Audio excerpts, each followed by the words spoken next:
Hello my dear friends, इस video में मैं आज आपको बेसिक इलेक्ट्रिकल इंजीनियरिंग्स के न्यूमेरिकल टाइप्स के एमसीक्यू सॉल्यूशन के साथ बताने वाला हूँ। और यहाँ पे जो एमसीक्यू है वो आने वाली जेटको, पीजीवीसीएल और जीएससीसीएल की एग्ज़ाम में न्यूमेरिकल टाइप्स के कैसे क्वेश्चन पूछे जा सकते हैं वो आज मैं विदाउट कैलकुलेशन आप किस तरह से सोल्व कर सकते हैं वो बताने वाला हूँ। उससे पहले दोस्तों, अगर आपने हमारे चैनल को सब्सक्राइब नहीं किया है तो सब्सक्राइब कर दीजिए, साथ में बेल आइकन भी दबा दीजिए ताकि आने वाले वीडियो की नोटिफिकेशन आपको मिलती रहे। और इन सभी का पीडीएफ मटेरियल हमारी चैनल टेक एडू सफ़र टेलीग्राम में से आपको मिल जाएंगे।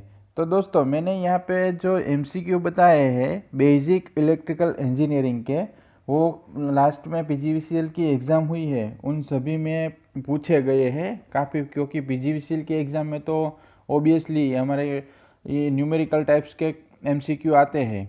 तो यहाँ पे हम कैलकुलेशन के बिना कैसे सोल्व कर सकते हैं, तो उसके लिए आपका बेसिक है वो क्लियर होना चाहिए ताकि आप इस तरह से क्वेश्चन सोल्व कर सकेंगे। तो चलिए हमारे पहले एमसीक्यू से हम देखते हैं यहाँ पे। तो यहाँ पे जो हमारा फर्स्ट एमसीक्यू है, find the total voltage applied in series RLC circuit when I is equal to 3 milliampere, VL is equal to 300 volt voltage across inductor, VC is equal to 18 volt voltage across capacitor and R is equal to 1000 ohms। तो यहाँ पे जो हमारा सही answer मिलेगा वो हमें B मिलता है 51 वोल्ट। लेकिन वो 51 वोल्ट किस तरह से मिलेगा, तो दोस्तों आपको पता होना चाहिए यहाँ पे जो सीरीज सर्किट है, रजिस्टर है, इंडक्टर है एंड कैपेसिटर है, तो यहाँ पे ये तीनों हमारे सीरीज में है कनेक्टेड, RLC। तो यहाँ पे जो RLC है तो हमें पता होना चाहिए कि यहाँ पे वोल्टेज ड्रॉप होगा, यहाँ पे करंट सेम रहता है और वोल्टेज है वो डिवाइड होते हैं V1, V2, V3 इस तरह से। तो यहाँ पे हमें टोटल अप्लाइड वोल्टेज बोला है, यहाँ पे जो अप्लाई वोल्टेज हमारा होगा V, तो वो किस तरह से होगा उसका एक्सप्लेनेशन भी देखिए यहाँ पे। तो total voltage is equal to VR plus VL plus VC, तीनों का एडिशन होगा। तो यहाँ हमारे पास VL अवेलेबल है, VC अवेलेबल है, लेकिन VR अवेलेबल नहीं है, तो हमें पहले VR फाइंड करना पड़ेगा। तो V is equal to IR से हम VR फाइंड करेंगे। तो हमारा यहाँ पे आई भी हमें दिया हुआ है लेकिन वो मिली एम्पियर में है, तो उसे हमें एम्पियर में कन्वर्ट करना पड़ेगा। और यहाँ पे R दिया हुआ है, तो VR इज इक्वल टू हमें 3 वोल्ट मिलता है। तो हम तीनों का टोटल करेंगे तो ये हमारा टोटल होगा वो 51 वोल्ट होगा। तो यहाँ पे हमारा सही आंसर होगा वो हमें बी मिलता है। उसके बाद जो हमारा क्वेश्चन देखें यहाँ पे नेक्स्ट क्वेश्चन, तो इसमें क्या है, in an AC circuit resistance 50 ohm, inductance 0.3 henry and capacitance 115 microfarad is connected to an AC voltage source 250 volt 50 hertz, determine the inductive reactance in the circuit। Circuit का inductive reactance बोला है। तो यहाँ पे भी जो RLC सीरीज सर्किट ही है लेकिन वोल्टेज सोर्स है वो 25 वोल्ट 50 हर्ट्ज फ्रीक्वेंसी दी गई है। तो यहाँ पे हमारा सही आंसर मिलेगा वो हमें 95 ओम मिलेगा एक्सेल, जिसे हम इंडक्टिव रिएक्टेंस बोलते हैं। तो इंडक्टिव रिएक्टेंस किस तरह से फाइंड करते हैं, देखिए यहाँ पे जितना भी क्वेश्चन दिया हो उससे नहीं देखना है, क्योंकि हमें ओनली हमारे कंसेप्ट पे फोकस करना है। तो यहाँ पे Excel is equal to 2πfl हमारे पास इक्वेशन है ऑलरेडी इंडक्टिव रिएक्टेंस का। तो इसमें हमें सभी की वैल्यू दी हुई है, 50 हर्ट्ज फ्रीक्वेंसी है, इंडक्टर की वैल्यू 0.3 हेनरी है, तो वो सब हम इजीली मल्टीप्लाई कर सकते हैं, इसमें हमें कैलकुलेटर की भी ज़रूरत नहीं होती। तो यहाँ पे जो हमारा सही आंसर मिलता है वो 94.25 है, लेकिन ये आंसर है नियर अबाउट 95 है, इसीलिए हमारा सही आंसर होगा वो बी मिलेगा। देखिए किस तरह से जो एग्जाम्पल है उसे हम कैसे बिना कैलकुलेटर के सोल्व कर सकते हैं, तो आपको कंसेप्ट है वो क्लियर होना चाहिए। उसके बाद जो क्वेश्चन देखें, a length of wire has a resistance of 6 ohms. The resistance of wire of the same material 3 times as long and twice the cross sectional area will be। देखिए यहाँ पे 3 टाइम लॉन्ग है और cross sectional area है वो 2 times है, तो यहाँ पे जो आपका सही आंसर मिलता है वो हमें बी मिलेगा 9 ओहम। लेकिन वो किस तरह से, तो उसके लिए भी हमें इक्वेशन पता होना चाहिए। R1 is equal to rho L1 divided by A1 पहले के लिए, दूसरे के लिए R2 is equal to rho L2 divided by A2। तो R2 डिवाइडेड बाई R1 का हम रेशियो लेंगे तो यहाँ पे हमें इस तरह सा रेशियो मिलता है L2 divided by L1 multiply by A1 divided by A2। लेकिन L2 क्या है, तो यहाँ पे लिखा है 3 टाइम्स एज लॉन्ग, जो लॉन्ग जिसकी लेंथ है वो 3 टाइम्स है, इसीलिए यहाँ पे हमारा 3L आ गया है। और जो यहाँ पे क्रॉस सेक्शनल एरिया है वो 2 टाइम्स है, तो 2A आ गया। तो इससे हम फाइंड करेंगे तो R2 डिवाइडेड बाई R1 है, हमें 1.5 मिलता है, तो हमें R2 फाइंड करना है। तो R2 is equal to 1.5 multiply by R1। तो हम डायरेक्टली यहाँ पे 15 मल्टीप्लाई बाई 6 करेंगे तो 90 होगा। तो यहाँ पे 1.5 मल्टीप्लाई बाई 6 है, तो यहाँ पे हमारा सही आंसर होगा वो 9 ओहम हमें मिलता है। किस तरह से सोल्व कर सकते हैं देखिए दोस्तों। उसके बाद जो नेक्स्ट क्वेश्चन है, what is the SI unit of quality factor. Quality factor जिसे हम क्यू फैक्टर भी बोलते हैं, तो क्यू फैक्टर का यूनिट क्या है, तो उसके लिए हमें क्यू फैक्टर की डेफिनेशन पता होनी चाहिए कि जो हमारी रेजोनेंस फ्रीक्वेंसी है जिसे हम एफआर बोलते हैं डिवाइडेड बाय हमारी बैंडविड्थ होती है, वो उस दोनों का रेशियो होता है जिसे हम क्यू फैक्टर बोलते हैं। तो यहाँ पे जो फ्रीक्वेंसी है उसका यूनिट भी हर्ट्ज है और यहाँ पे जो बैंडविड्थ है उसका यूनिट भी हर्ट्ज है, ये दोनों कैंसिल हो जाएंगे। तो यहाँ पे हमारा सही आंसर होगा, उसका कोई यूनिट नहीं मिलेगा, हमें कोई भी यूनिट नहीं होगा क्वालिटी फैक्टर का। उसके बाद जो नेक्स्ट क्वेश्चन देखें, resonance frequency occurs when, resonance frequency कब होती है सीरीज सर्किट में, तो उसके लिए हमारा सही आंसर है वो ये है XL is equal to XC. Inductive reactance is equal to capacitive reactance होना चाहिए, तभी हमारी फ्रीक्वेंसी रेजोनेंस फ्रीक्वेंसी हमें मिलती है। और रेजोनेंस फ्रीक्वेंसी का हम इक्वेशन देखें, F0 is equal to 1/2 pi under root LC जितना मिलता है जब पूरा सॉल्यूशन करेंगे XL is equal to XC इस तरह से।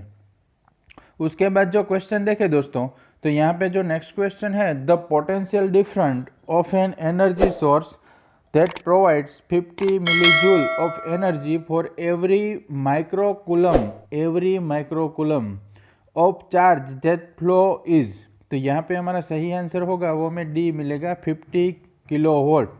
लेकिन वो किस तरह से, क्योंकि वोल्टेज का इक्वेशन है V is equal to work done divided by charge, W divided by Q is equal to W में दिया हुआ है 50 मिली जूल है, इसलिए 50 मल्टीप्लाई बाई 10⁻³ और Q है every microcoulomb, microcoulomb means 1 multiply by 10⁻⁶।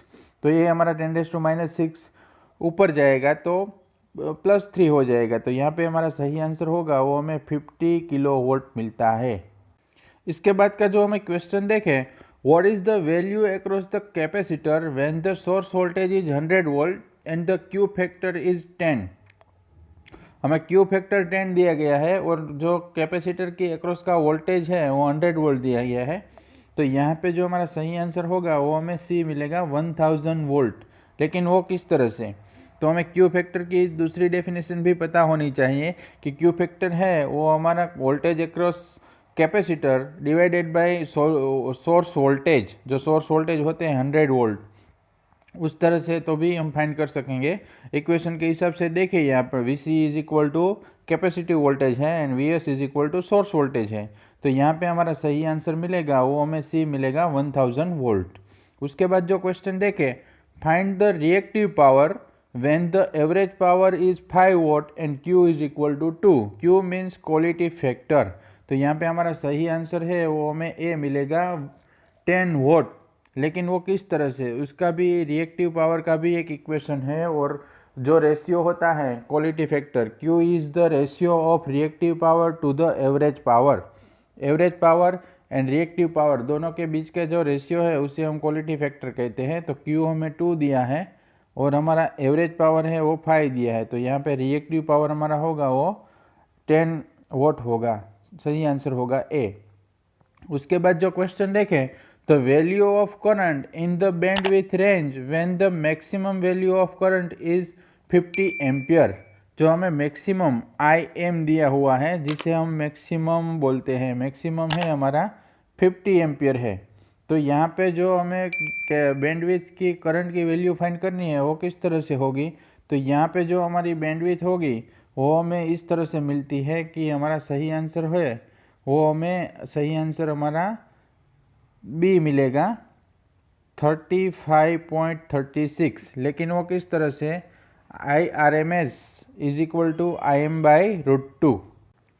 उसके बाद का क्वेश्चन देखें, what is the unit of admittance. Admittance का यूनिट क्या है, तो यहाँ पे एडमिटेंस है वो रेसिप्रोकल ऑफ इम्पीडेंस है। तो यहाँ पे हमारा सही आंसर होगा वो हमें डी मिलेगा, ओहम इनवर्स। हम इसे ओहम इनवर्स भी बोल सकते हैं और इसे मोह भी बोल सकते हैं। दूसरा यूनिट है हमारा, जिसे दूसरा नाम है मोह है, एडमिटेंस का यूनिट है वो। उसके बाद जो क्वेश्चन देखें, find the total current if IC is equal to 2 ampere and IR is equal to 5 ampere. तो यहाँ पे देखिए आपको IR एंड IC दोनों दिए हुए हैं, तो हमें हमारा टोटल करंट फाइंड करना है। तो हमारा टोटल करंट क्या होगा, तो देखिए यहाँ पे हमारा टोटल करंट है वो दोनों ब्रांच में डिवाइड होता है, तो यहाँ पे दोनों का क्या होगा, एडिशन ही होगा। तो यहाँ पे हमारा सही आंसर होगा वो हमें सी मिलेगा। फिगर जैसी कोई आपको एग्जाम्पल पूछे जाए तो उसमें क्या होगा, देखिए एग्जाम्पल एकदम ही सिंपल है। तो यहाँ पे हमारा सही आंसर मिलेगा वो हमें 7 एम्पियर मिलता है, क्योंकि दोनों का एडिशन ही करना है। उसके बाद जो क्वेश्चन है, find the value of R if the power in the circuit is 1000 vote. तो यहाँ पे जो R की वैल्यू है वो हमें फाइंड करनी है। तो यहाँ पे देखिए R की वैल्यू हमें क्या मिलती है, 8 ओम है, लेकिन वो किस तरह से मिलेगी, तो देखिए यहाँ पे हमें सिंपल पावर दिया गया है 1000 वोट और दूसरी कोई बात नहीं दी गई है। यहाँ पे वोल्टेज दिए गए हैं 100 वोल्ट।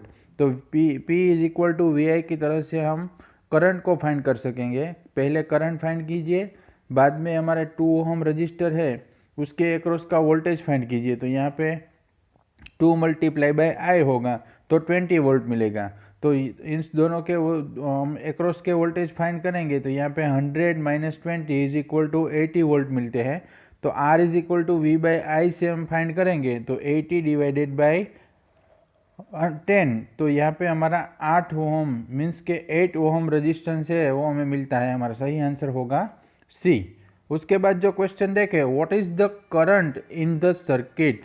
इस सर्किट में करंट क्या होगा, करंट की वैल्यू कितनी होगी, तो यहाँ पे हमारा सही आंसर है वो हमें ए मिलेगा 0 एम्पियर। लेकिन वो किस तरह से, तो यहाँ पे देखिए हमारी जो डायरेक्शन है क्लॉकवाइज डायरेक्शन में हम लेंगे, तो क्लॉकवाइज डायरेक्शन में क्या है हमारे पास, तो क्लॉकवाइज डायरेक्शन में देखें तो यहाँ पे -10 - 20 और +30 इज इक्वल टू 0 वोल्ट हो जाएंगे। वोल्टेज 0 हो जाएगा तो करंट तो हमारा ओबियसली 0 ही हो जाएगा। I is equal to V/R के हिसाब से हमारा करंट मिलेगा वो हमें 0 एम्पियर मिलेगा।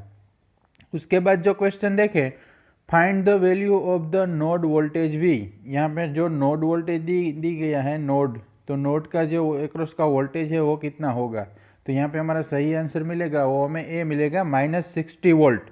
लेकिन वो किस तरह से मिलता है, तो देखिए यहाँ पे जो हमारे दो करंट सोर्स है उसकी डायरेक्शन दोनों की डिफरेंट है।